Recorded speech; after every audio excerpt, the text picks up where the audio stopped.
Magandang araw. Ako po si Mark Lester Niraga. Ito po ang aking daily devotion. Kung may plano ang Diyos, may plano din ang kaaway, na tinalakay po ni Pastor Russell Campos sa 365 daily devotion. Ang Bible verse po yung araw ay galing sa Job chapter 1 verse 6.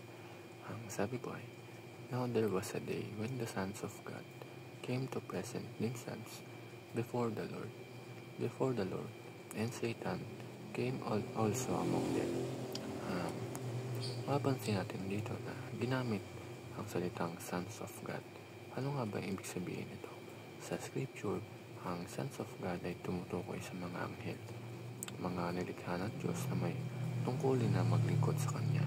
Hindi sila tulad ni Kristo na eternal son, kundi sila ay mga nilikha lamang at nasa ilalim ng kapangyarihan ng Diyos. Pero makikita rin natin na hindi lahat ng anghel ay nanatili sa kanilang posisyon. At yan papasok ang first teaching. Sons of God are angels who serve God. Ang mga anghel ay talagang may tungkulin na maglingkod, sumamba at sumunod sa Panginoon. Nariyan sila para magdala ng mensahe, magbigay ng proteksyon at gampanan ng pinapagawa ng Panginoon. Second is, some angels abandon their positions. Subalit, hindi lahat ay mananatili sa kanilang lugar. May mga anghel na sumuway at nagrebelde. At dahil sa kanilang pagtalikod sa pagiging ministerial spirits, sila ay naging mga kaaway ng Diyos. Dati silang kabilang sa kaluwalhatian ng langit, pero ngayon ay nasa ilalim ng hatol. At ang last is, Satan is the leader of angelic rebels. At syempre, nangunguna sa lahat ng ito ay si Satanas.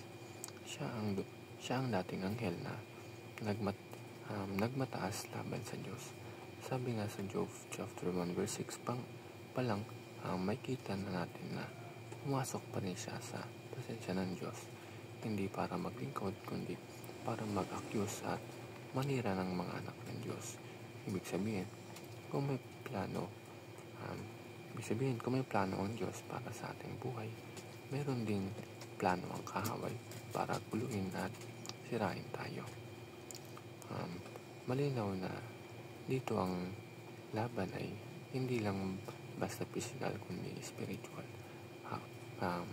Habang may plano ang Diyos na tayo ay pagpalain, gamitin at ilapit sa Kanyang presensya, hindi rin titigil ang kaaway sa paggawa ng paraan para tayo ay mailayo sa Kanya.